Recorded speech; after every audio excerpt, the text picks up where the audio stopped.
நேற்று இரவோடு இரவாக இந்தியாவினுடைய பினான்ஸ் மினிஸ்டர் ஒரு புது சட்டத்தை கொண்டு வந்திருக்கிறாங்க. கடந்த மார்ச் மாதம் கொண்டு வந்த இந்த மசோதா பாராளுமன்றத்தில் எந்த விதமான விவாதமே இல்லாம எப்படி நேற்று இரவோடு இரவாக சட்டமாக மாறியது.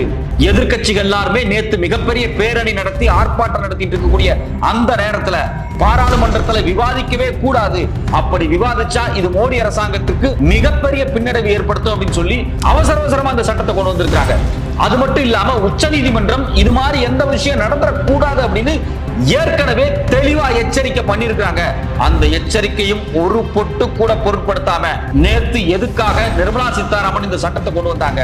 எதிர்க்கட்சிகள் எல்லாம் பாராளுமன்றத்தில் இல்லாத நேரத்துல ஏன் இதை கொண்டு வர வேண்டிய தேவை உங்களுக்கு வந்திருக்கு? இந்த சட்டம் நடைமுறைக்கு வந்தா இந்தியாவில் இருக்கக்கூடிய ஒவ்வொரு குடிமகனுக்கும் எவ்வளவு மோசமான பாதிப்பு ஏற்பட போகுது. வணக்கம், இது தமிழ் குரல். நான் உங்கள் சத்யராஜ்.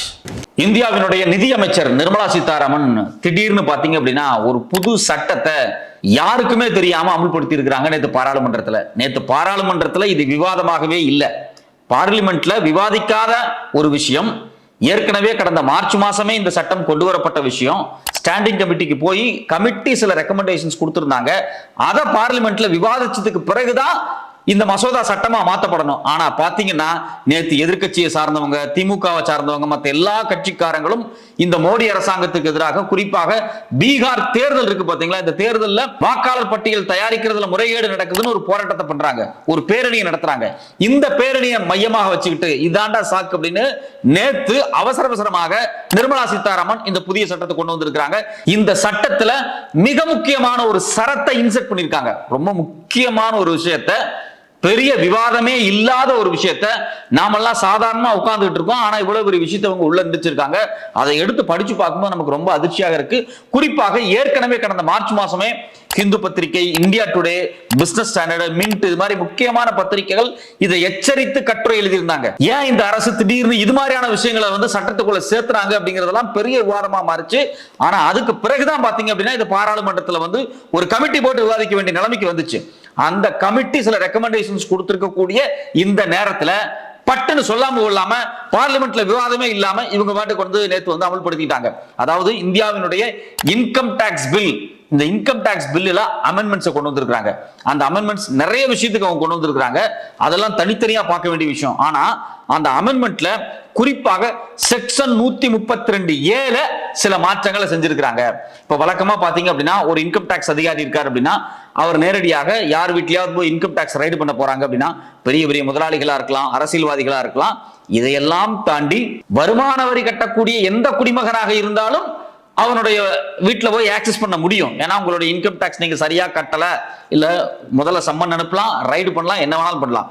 இப்படி இவங்க போய் நேரடியாக ரைடு பண்ணும்போது ஏற்கனவே இருக்கக்கூடிய சட்டத்துல பாத்தீங்க அப்படின்னா, அதாவது 132A என்ன கொடுத்துருக்காங்க அப்படின்னா, ஒருத்தர் வீட்டுக்குள்ள போலாம், அந்த வீட்டில் ஏதாவது லாக்கர்ஸ் இருந்துச்சு அப்படின்னா அந்த லாக்கர்ஸோட சாவியை வாங்கி திறந்து அந்த லாக்கர்ஸ்ல என்னன்னு பார்க்கலாம். ஒரு குடோன் வச்சிருக்காங்க, ஒரு ஸ்டோர் ரூம் வச்சிருக்காங்க. எப்படியாவது பூட்டப்பட்ட அறைகள் இருந்தால் அந்த அறைகளை திறந்து சோதனை செய்வதற்கு ஏற்கனவே இருக்கக்கூடிய சட்டத்தின்படி இன்கம் டாக்ஸ் அதிகாரிகளுக்கு எல்லா உரிமையும் இருக்கிறது. ஆனால் இந்த புதிய சட்டத்தில் ஒரு சில விஷயத்தை உள்ள ஆட் பண்ணிருக்காங்க. ஒரே ஒரு வரி தான், அந்த வரியை படிச்சு பார்த்தா அதிர்ச்சியாக இருக்கு. Overriding the access code to any set computer or virtual digital space where the access code thereof is not available. அதாவது அந்த வீட்டில் இருக்கக்கூடிய கம்ப்யூட்டர், மொபைல் போன், அது மட்டும் இல்லாமல் லேப்டாப், இது மாதிரியான விர்ச்சுவல் டாக்குமெண்ட்ஸ், அதாவது எலக்ட்ரானிக் எக்யூப்மெண்ட்ஸ் இருக்கு பாத்தீங்களா, இந்த எக்யூப்மெண்ட்ஸை பாஸ்வேர்டு கேட்டு வாங்கி அதை திறக்கலாம். அதுக்கான ஆக்சஸ் கோடோ பாஸ்வேர்டோ இல்லைன்னா இவங்களே தன்னிச்சையாக அதை ஆக்சஸ் பண்றதுக்கான எல்லா உரிமையுமே இந்த இன்கம் டாக்ஸ் அதிகாரிகளுக்கு இருக்கு அப்படின்னு சொல்லி ஒரு மாற்றத்தை கொண்டு வந்திருக்காங்க. இதை பார்க்கும்போது ரொம்ப அதிர்ச்சியாக இருக்கிறது. இதுல அவங்க கம்ப்யூட்டர் அப்படிங்கிற வார்த்தை தான் சொல்லியிருக்காங்க. எலக்ட்ரானிக் எக்யூப்மெண்ட்ஸ் கம்ப்யூட்டர்னு சொல்றாங்க. இந்த computer means computers, computer system, computer networks, computer resources, communication device, digital or electronic data storage device used on standalone mode or part of a computer system linked through a network or utilized through intermediaries for information creation or processing or storaging or exchanging and includes the remote server or cloud server or virtual digital space. மொத்தமா முடிச்சிட்டாங்க. ஒருத்தன் website வச்சிருந்தாலோ இல்ல email வச்சிருந்தாலோ ஒரு Facebook வச்சிருந்தாலோ ஒரு Instagram வச்சிருந்தாலோ ஒரு hard disk வச்சிருந்தாலோ அது மட்டும் இல்லாம ஒரு கிளவுட்ல ஒரு ஜிமெயில் ஒரு கிளவுட்ல அக்கௌண்ட் வச்சிருந்தா கூட எல்லாத்தையுமே ஆக்சஸ் பண்ணி பார்க்கிறதுக்கான அதிகாரத்தை இந்த சட்டத்தினூடாக இந்த மோடி அரசாங்கம் நேற்று இரவா கொண்டு வந்திருக்கிறாங்க. இதுல டெஃபினிஷனாவே அவங்க என்ன கொடுக்குறாங்கன்னா, ஏற்கனவே கம்ப்யூட்டர் அப்படிங்கிறது ஒரு டெஃபினிஷன் கொடுத்தாங்க. இன்னொன்னு விர்ச்சுவல் டிஜிட்டல் ஸ்பேஸ் அப்படிங்கிறதுக்கு அவங்க என்ன டெஃபினிஷன் கொடுத்திருக்காங்க அப்படின்னா, email, social media account, online investment account, trading account, bank account, any websites used for storing details of ownership of any assets, remote server or cloud server, digital application platform, any other space of similar nature. அதாவது உங்களுடைய social media account எல்லாத்தையும் அவங்க use பண்ண போறாங்க. அதாவது நான் என்ன கேட்கிறேன் அப்படின்னா, ஒரு இன்கம் டாக்ஸ் அதிகாரி வர்றாரு அப்படின்னா, என்னுடைய பர்சனலான எந்த விதமான அப்ரூவலுமே இல்லாம தன்னிச்சையாக இதையெல்லாம் அவங்க பயன்படுத்தும் போது இது நியாயமா அப்படிங்கிற ஒரு கேள்வி வருது. நீங்க வெளிப்படையாக ஒரு குடிமக்களா ஏங்க ஒரு அரசாங்கம் பணத்தை கொள்ளையடிக்கிறாங்க, கருப்பு பணங்கள் வெளிநாடுகளுக்கு கொண்டு போய் இந்தியாவுக்குள்ள வெள்ளை பணமா மாத்தி பெரிய பெரிய நிறுவனங்கள் உள்ள கொண்டு வந்துகிட்டு இருக்காங்க. இந்த சூழ்நிலையில இந்த டிஜிட்டல் ஸ்பேஸை யூஸ் பண்ணனா எப்படி கண்டுபிடிக்க முடியும் அப்படின்னு ஒரு நியாயமான கேள்வியை கேட்கலாம். ஆனா இதுல ரொம்ப முக்கியமான விஷயம் என்னன்னா, இது பெரிய கார்பரேட் கம்பெனிக்கோ பெரிய அரசியல்வாதிக்கோ மட்டும் கிடையாது. கார்பரேட் கம்பெனிக்காரனும் அரசியல்வாதியும் இன்னைக்கு இருக்கக்கூடிய கவர்மெண்ட்டை கைக்குள்ள போட்டுட்டு அவன் தப்பிச்சுக்குவான். ஆனா இன்கம் டாக்ஸ் கட்டக்கூடிய ஒவ்வொரு மனிதனுக்கும் அதான் முக்கியமான விஷயம். சாதாரணமா இன்கம் டாக்ஸ் கட்டக்கூடியவங்க நடுத்தர வர்க்கத்தை சார்ந்தவங்க இருப்பாங்க, மேல் நடுத்தட்டு வர்க்கமா இருக்கும். இந்த நடுத்தட்டு வர்க்கத்தை சார்ந்தவங்க இந்தியாவில் வந்து மிடில் கிளாஸ் தான் ரொம்ப அதிகமா இருக்கிறாங்க. இவங்களுடைய ஃபேஸ்புக் அக்கௌண்ட் ஆக்சஸ் பண்ண முடியும் அப்படின்னா இதுலதான் ஒரு பெரிய பிரச்சனையே உட்கார்ந்துருக்கு. ஏன் அதை பிரச்சனையா நம்ம பார்க்கணும் அப்படின்னா, இந்த சேஞ்சஸ் பண்ணிருக்காங்க இல்லையா, அதுக்கு அடுத்த சேஞ்சஸ்ல as per clause 247 of the new income tax bill யார் யாரெல்லாம் நம்மளுடைய இந்த டீடைல்ஸை செக் பண்ணலாம் அப்படிங்கிறதுக்கு income tax officer, tax recovery officer, assistant commissioner, deputy commissioner, assistant director, deputy director, joint commissioner, additional commissioner, joint director or the additional director, அதாவது சாதாரண கீழ்நிலையில் இருக்கக்கூடிய இன்கம் டாக்ஸ் இருக்கக்கூடிய சாதாரண ஆபீசர்ல இருந்து, அதாவது குரூப் 3 ஆபீஸ், குரூப் 4 ஆபீசர்ல இருந்து, அது இன்கம் டாக்ஸ் டிபார்ட்மெண்ட்ல இருக்கக்கூடிய ஒரு குரூப் 3 ஆபீசர் அந்த லெவல்ல இருந்து ஒரு ஐஏஎஸ் ஐஆர்எஸ் கேடர், இந்தியன் ரெவன்யூ சர்வீஸ் ஆபீசர் இருப்பாங்க இல்லையா, அந்த கேடர் வரைக்கும் இருக்கக்கூடிய ஆட்கள் யாரு வேணாலும் ஆக்சஸ் பண்ணலாம். இப்பதான் நமக்கு எது விஷயம் ஞாபகம் வருது அப்படின்னா, அந்த திருட்டு பயலேன்னு ஒரு தமிழ் படம் வந்துச்சு, திருட்டு பயலே 2. அதுல பாத்தீங்க அப்படின்னா இப்படிதான் போலீஸ்காரங்களுக்கு ஒரு ஆக்சஸ் கொடுப்பாங்க.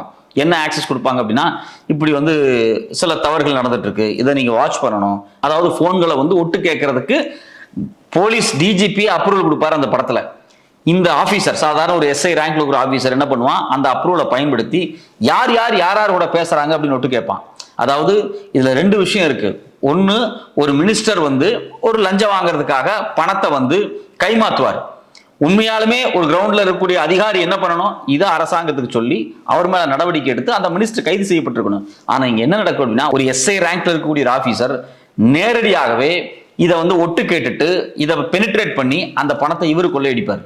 இது மட்டும் இல்லாம யாராரு எந்தெந்த பெண்களோட எந்தெந்த ஆண்கள் பேசுறாங்க, எந்தெந்த மனைவிகள் வேற ஆண்களோட பேசிட்டு இருக்காங்க அப்படின்னு உட்கார்ந்து செக் பண்ணிட்டு இருப்பாரு. அதுல அவங்க மனைவியே மாட்டுவாங்க. சோ விஷயம் என்ன அப்படின்னா, ஒரு டிஜிட்டல் ஸ்பேஸை யூஸ் பண்றதுக்கு, கம்யூனிகேஷன் ஸ்பேஸை யூஸ் பண்றதுக்கு ஒரு கிரவுண்ட் லெவல்ல இருக்கக்கூடிய அதிகாரிக்கு எந்த விதமான லீகல் ப்ரொசீஜருமே இல்லாம கொடுக்கப்படும் போது அது மிஸ்யூஸ் பண்ணி சாமானிய மக்கள் பல பேர்த்துடைய வாழ்க்கையை காலி பண்றதுக்கு தான் இது வந்து பயன்படுத்தப்படும் அப்படிங்கிறதுக்கு இந்த படத்தை நம்ம ஒரு எக்ஸாம்பிளா காமிக்கலாம். ஏன்னா இந்த படம் வந்து உண்மை சம்பவத்தை அடிப்படையாக வச்சு எடுத்தது. இது மாதிரி டிஜிட்டல் ஸ்பேசஸை மிக மிக தவறா பயன்படுத்தக்கூடிய சூழல் இந்தியா மாதிரியான நாடுகள்ல ரொம்ப ரொம்ப ரொம்ப அதிகமா இருக்கு. சரி, அப்புறம் எப்படிதான் வந்து இந்த இன்ஃபர்மேஷன்லாம் யூஸ் பண்றது, இன்ஃபர்மேஷன்லாம் யூஸ் பண்ணாம எப்படி இது மாதிரி மணி லாண்டரிங் பண்றவங்க கண்டுபிடிக்கிறது அப்படின்னா, இதுக்கும் சில எக்ஸ்பர்ட்ஸ் என்ன சொல்றாங்க அப்படின்னா, ஆப்சன்ஸ் ஆஃப் ஜுடிஷியல் ஓவர்சைட் அப்படிங்கிறாங்க. அதாவது இது மாதிரியான சூழல்ல எப்படி இதை கையாளணும் அப்படிங்கிறதுக்கு அதனுடைய லீகாலிட்டியில நிறைய குறைபாடு இருக்கு அப்படிங்கிறாங்க. நீங்க வந்து ஒருத்தருடைய அனைத்து பிசினஸ் அக்கௌண்ட்டை யூஸ் பண்ணணும் அப்படின்னா நீங்க சட்டத்தினூடாக தான் போகணும், ஜுடிஷியரியினூடாக தான் போகணும். இது வந்து ஆப்சன்ஸ் ஆஃப் ஜுடிஷியரி அப்படிங்கிறாங்க. அது மட்டும் இல்லாம நோ ப்ரொசீஜர் சேஃப்கார்டு, எந்த விதமான ப்ரொசீஜர் சேஃப்கார்டுமே இல்லை அதுல அப்படிங்கிறாங்க. இது இல்லாம lack of clear procedure checks, எந்த கிளியரான ப்ரொசீஜர் செக்ஸும் இல்லை. ஏன் இதெல்லாம் சொல்ல வர்றாங்க அப்படின்னா, ஒரு கிரவுண்ட் லெவல் இருக்கக்கூடிய ஒரு அதிகாரி கூட இமெயிலை ஆக்சஸ் பண்ணலாம், ஸ்டோரேஜ் ஆக்சஸ் பண்ணலாம் அப்படின்னா அது முழுக்க முழுக்க தவறாக பயன்படுத்தப்படக்கூடிய சூழல் இருக்கு அப்படிங்கிறாங்க. ஃபார் எக்ஸாம்பிள், சமீபத்தில் பல செய்திகள் வந்துச்சு. இப்போ தமிழ்நாட்டிலேயே பார்த்தீங்கன்னா இடி அதிகாரி லஞ்சம் வாங்கினார். அது மட்டும் இல்லாம வட இந்தியாவில் நிறைய அதிகாரிகள், இடி அதிகாரிகள் லஞ்சம் வாங்குறாங்க. இது என்ன நடக்குது அப்படின்னா, ஒரு வணிகரோ இல்ல ஒரு பெரிய நிறுவனத்தினுடைய தலைவரோ சில தவறுகள் பண்றாங்க அப்படிங்கிற போது பண ரீதியாக இவங்க அதிகாரிகள் என்ன பண்றாங்க அப்படின்னா, அதை கண்டுபிடிச்சிட்டு அதை ரைடு பண்ணி அவங்கள்ட்ட இருக்கக்கூடிய சொத்தை சீஸ் பண்ணாம அவங்களோட பேரம் பேசி பணம் லஞ்சமா வாங்கியிருக்கிறாங்க. இதுலதான் இவங்க எல்லாம் மாட்டிருக்காங்க. இப்ப இன்கம் டாக்ஸ் அதிகாரிகளிலும் சில பேர் இப்படி இருக்கலாம். எப்போ அப்படின்னா, இது மாதிரியான ஃப்ரீ ஆக்சஸ் கொடுக்கும்போது இந்த சூழல் நடக்கும். இது மட்டும் இல்லாம ஒருத்தருடைய பிரைவேட்டான விஷயத்தை தெரிஞ்சு வச்சுக்கிட்டு அவனை மிரட்டி பிளாக்மெயில் பண்ணி பணம் வாங்குறதுக்கான வாய்ப்பும் இருக்கு. ஸோ அப்போ நீங்க இந்த ஸ்பேஸ் எல்லாம், டிஜிட்டல் ஸ்பேஸ் எல்லாம் யூஸ் பண்ணணும் அப்படின்னா நீங்க ப்ராப்பரான ஜுடிஷியல் அப்ரூவலோட போகணும் அப்படிங்கிறது வந்து ரொம்ப ரொம்ப முக்கியமான விஷயமா இருக்கு. அது குறித்து எதுவுமே இந்த சட்டத்துல இல்லை. அதுதான் ஒரு மிகப்பெரிய பயத்தை ஏற்படுத்துது. இதுல ஒரே ஒரு விஷயத்தை நம்ம புரிஞ்சுக்கிறதுக்காக நான் சொல்றது என்ன அப்படின்னா, கடந்த காலங்களில் இடியா இருக்கட்டும் இல்ல இன்கம் டாக்ஸா இருக்கட்டும், சில நிறுவனங்களை போய் நேரடியா ரைடு பண்றாங்க. ரைடு பண்றதுக்கு முன்னாடி பாத்தீங்க அப்படின்னா அந்த நிறுவனங்கள் வேற வேற நிறுவனங்களோட ஜாயின் வெஞ்சர் போடுறதுக்காக, அதாவது பல ஒப்பந்தங்கள் போடுறதுக்காக, இல்ல சில நிறுவனங்களை விலைக்கு வாங்குறதுக்காக டெண்டர்ல போய் உட்கார்ந்து இருக்கிறாங்க. டெண்டர் விட்டுறதுல சில டெண்டர்களை அவங்க கையில் எடுத்திருக்காங்க, இல்ல டெண்டருக்கு பிரைஸ் கோட் பண்ணிருக்காங்க. இது மாதிரி பல விஷயங்கள் இருந்துச்சு. இந்த இன்கம் டாக்ஸ் ரைடு, இந்த இடி ரைடு போனதுக்கு பிறகு அந்த டெண்டர் எதையுமே இவங்க எடுக்கவே இல்லை. அதுக்கு பிறகு பாத்தீங்க அப்படின்னா இந்த நிறுவனங்கள் யாரெல்லாம் வாங்கணும், ஜாயின் வெஞ்சர் போடணும்னு நினைச்சாங்களோ அதெல்லாம் அதானிக்கு கை மாறுது. இது மாதிரி நிறைய எக்ஸாம்பிள்ஸை வந்து அதானி வாட்ச் அப்படிங்கக்கூடிய வெப்சைட்லயே எழுதியிருக்கிறாங்க. அதாவது இன்கம் டாக்ஸ் ரைடு போனதுக்கு பிறகு அந்த நிறுவனம் வந்து அடிபணிஞ்சிரும். அந்த நிறுவனம் என்ன பிசினஸ் பண்ணணும்னு நினைக்கிறதோ அது அதானிக்கு கை மாறிடும். அப்போ இங்க இன்கம் டாக்ஸோ இடி டிபார்ட்மெண்ட்டோ அதானி மாதிரியான ஒரு குஜராத் மார்வாடிக்காக மிக மோசமாக பயன்படுத்தப்பட்டிருக்கு. ஏன்னா பெரிய பெரிய அதிகாரிகள் பாத்தீங்க அப்படின்னா செபியில் இருந்தவங்களா இருக்கட்டும், இல்ல இன்கம் டாக்ஸ்ல இருந்தவங்களா இருக்கட்டும், ரிட்டையர்ட் ஆயிட்டு ரிலையன்ஸ் அம்பானிகிட்டையும் அதானிட்டையும் போய் வேலைக்கு சேர்றாங்க. ஸோ அப்ப இந்திய அரசாங்கத்தினுடைய அதிகாரிகள் இது மாதிரி வந்து டிஜிட்டல் ஸ்பேசஸை வந்து எந்த விதமான ஜுடிஷியல் ப்ரொசீஜர் இல்லாம ஆக்சஸ் பண்ண கொடுக்கும்போது இது எங்க போய் முடியும் அப்படின்னா, பெரிய பெரிய கார்பரேட் நிறுவனங்களுக்கு சாதகமா போறதுக்காக பல கரப்ஷன், பல இன்ஸ்டிடியூஷனல் ஃபெயிலியரை நோக்கி இது நகரும். இது மட்டும் இல்லாம பாத்தீங்க அப்படின்னா இந்த டேட்டா ஹார்வெஸ்டிங் சொல்லுவாங்க. அதாவது மற்ற நிறுவனங்களுடைய தகவல்களை எல்லாத்தையும் மொத்தமா சேகரிச்சு வேற நிறுவனத்துக்கு கொடுக்கிற வேலை வந்து நடக்கும். இது வந்து முழுக்க முழுக்க மிகப்பெரிய இன்ஸ்டிடியூஷனல் ஃபெயிலியர் நோக்கி நகரும் அப்படின்னு பல பேர் எச்சரிக்கை பண்றாங்க. அப்ப இதை எப்படி சரி பண்ணணும் அப்படின்னா, இந்த இன்கம் டாக்ஸ் பில்லுல இந்த மோடி அரசாங்கம் கொண்டு வந்திருக்கக்கூடிய இந்த மாற்றத்தில் சில திருத்தங்களை மேலும் செய்ய வேண்டும். ப்ராப்பரான லீகல் ப்ரொசீஜர் நூடாக மட்டும்தான் இன்கம் டாக்ஸ் அதிகாரிகள் சாமானிய மக்கள்ல இருந்து மிகப்பெரிய கார்பரேட்ல இருக்கவங்க வரைக்குமான டிஜிட்டல் ஸ்பேஸை யூஸ் பண்றதுக்கு அலோவ் பண்ணணும். எப்படி அப்படின்னா ப்ராப்பர் லீகாலிட்டிக்கு பிறகு. ஏன்னா லீகாலிட்டி இல்லாம எந்த விதமான லீகல் கன்சர்னுமே இல்லாம இதை பயன்படுத்தும் போது இது மிக மோசமான பாதிப்பு ஏற்படும். இதுல இன்னொரு விஷயம் என்ன அப்படின்னா, ஏற்கனவே 2017 உச்சநீதிமன்றம் வந்து KS Puttaswamy versus Union of India அப்படிங்கக்கூடிய வழக்குல ரொம்ப தெளிவா என்ன சொல்லியிருக்காங்க அப்படின்னா, இந்தியாவினுடைய ஆர்டிகல் 21 இருக்கட்டும், அதாவது ரைட் டு பிரைவசியா இருக்கட்டும், இல்ல ஆர்டிகல் 19(1) சப்செக்ஷன் 1A இருக்கும், அதாவது ஃப்ரீடம் ஆஃப் எக்ஸ்பிரஷன், இதை எந்த காரணத்தை கொண்டும் மீற முடியாது, மீறக்கூடாது அப்படிங்கிறாங்க. குறிப்பாக proper test of legal necessity, நியாயம் மற்றும் சாத்திய கூறுகள் இருந்தால் மட்டும்தான் நீங்க ஒருத்தருடைய பிரைவசிக்குள்ள போகணும். ஏற்கனவே பாத்தீங்க அப்படின்னா ஆதார் டேட்டாவை திருடி வித்துருக்காங்க. இது மட்டும் இல்லாம பெகாசஸ் மாதிரியான சாஃப்ட்வேரை பயன்படுத்தி எந்த தப்புமே செய்யாத பல பேர்த்தனுடைய லேப்டாப்புக்குள்ள சில ஃபைல்ஸை ஆட் பண்ணி அவங்கள கைது பண்ணி ஜெயில போட்டிருக்காங்க. 5 வருஷம் 6 வருஷம். குறிப்பாக பீமா கராங்க வழக்குல ஜெயிலுக்கு போனவங்க பல பேர் உள்ள உட்கார்ந்து இருக்காங்க. இப்போ வந்து திடீர்னு வந்து ஒருத்தரை கைது பண்றாங்க. அவர் எது கைது பண்றாங்க அப்படின்னா, நீங்க வந்து அந்த நாட்டுக்கு எதிராக இருந்திருக்கிறீங்க அப்படின்னு சொல்லி அவங்களை அரெஸ்ட் பண்ணிட்டு அவங்களுடைய லேப்டாப் எடுத்து இங்க பாருங்க இந்த ஃபைல் வந்து இந்த லேப்டாப்ல இருந்துச்சு, இதன் அடிப்படையில் ஒரு தேச துரோகின்னு கைது பண்ற அப்படின்னு சொல்லி பல பேர்த்த பிடிச்சி கடந்த 7-8 வருஷத்துல நிறைய பேர்த்த ஜெயில போட்டாங்க. இப்ப அந்த ஃபைலை அவரு உள்ள உருவாக்கவே இல்லை, அவர் எழுதவே இல்லை, அது அவரோட ஃபைலே கிடையாது. பெகாசஸ் மாதிரியான சாஃப்ட்வேரை பயன்படுத்தி அவரோட லேப்டாப்புக்குள்ள அந்த ஃபைலை கொண்டு இன்சர்ட் பண்ணிடுறது. அப்புறம் அந்த ஃபைல் இருக்கு அப்படின்னு சொல்லி, ஃபார் எக்ஸாம்பிள் இப்போ கையில் ஒரு ஃபோன் இருக்கு, இந்த போனுக்குள்ள வெளியே இருந்து சில சாஃப்ட்வேரை பயன்படுத்தி ஒரு சில தேச விரோத ஃபைல்களை கொண்டு இதுல வச்சுட்டு இங்க பாருங்க இவரோட போன்ல வந்து இந்த தேச விரோத ஃபைல்லாம் இருந்துச்சு, இவர் வந்து இவங்களோட பேசிட்டு இருக்காரு, இதெல்லாம் நடந்திருக்கு அப்படின்னு சொல்லி என்ன வந்து உடனே வந்து கைது பண்றது. ஸோ அப்ப இது மாதிரி சாஃப்ட்வேர்ல ஆன்லைன்ல எக்கச்சக்கமான ஃப்ராடுகள் நடந்துகிட்டு இருக்கு. இது பெகாசஸ் மாதிரியான விஷயங்களை வந்து இந்திய கவர்மெண்டே வாங்குச்சா இல்லையா அப்படிங்கிற ஒரு பெரிய விவாதமே போயிட்டு இருக்கு. இஸ்ரேல் தயாரிக்கக்கூடிய முக்கியமான சாஃப்ட்வேர் இது. பல 100 கோடிகள் செலவு பண்ணி பல நாடுகள் இது மாதிரி வேலையை பார்த்துட்டு இருக்காங்க. கிட்டத்தட்ட இந்த சாஃப்ட்வேரை பயன்படுத்துறதுக்கு 6 கோடி 7 கோடி செலவு பண்ணும் அப்படிங்கிறாங்க. ஸோ அப்போ இதை வாங்கக்கூடிய கெப்பாசிட்டி உள்ளவங்க கவர்மெண்ட்ஸ் தான் இருக்கும் அப்படிங்கிறாங்க. இப்போ ஏற்கனவே இங்க டிஜிட்டல் ஸ்பேஸ் அப்படிங்கிறது மிக மோசமாக மிக தவறாக பயன்படுத்திக் கொண்டிருக்கக்கூடிய இந்த நேரத்தில் சாதாரண பாட்டம் லெவல் ஆபீசர்ல இருந்து எல்லாருமே பாத்தீங்கன்னா இன்கம் டாக்ஸ் டிபார்ட்மெண்ட்ல இருந்துகிட்டு எல்லாத்தையும் இமெயில் ஆக்சஸ் பண்ண கொடுக்கிறது அப்படிங்கிறது நியாயமே இல்லாத ஒரு விஷயம். மோடி அரசாங்கம் கண்டிப்பாக இந்த சட்டத்தில் கொண்டு வந்திருக்கக்கூடிய இந்த திருத்தத்தில் பல மாற்றங்களை கொண்டு வரணும் அப்படிங்கிறது பல பத்திரிகையாளர்களுடைய கருத்தா இருக்கு, லீகல் எக்ஸ்பர்ட்டுடைய கருத்தா இருக்கு, சமூக ஆர்வலருடைய கருத்தா இருக்கு. அவங்க தொடர்ச்சியாக எல்லா பத்திரிகையிலும் எழுதிட்டே இருக்காங்க. நம்ம பொறுத்திருந்து பார்ப்போம் மோடி அரசாங்கம் இதில் ஏதாவது மாற்றங்களை கொண்டு வருதா, அல்ல ஏற்கனவே உச்சநீதிமன்றம் கொடுத்த தீர்ப்பு இருக்கு இல்லையா 2017 தீர்ப்பு, அந்த தீர்ப்பை இந்த மோடி அரசாங்கம் மதிக்கிறதா இல்ல தூக்கி எறிகிறதா என்று பார்ப்போம்.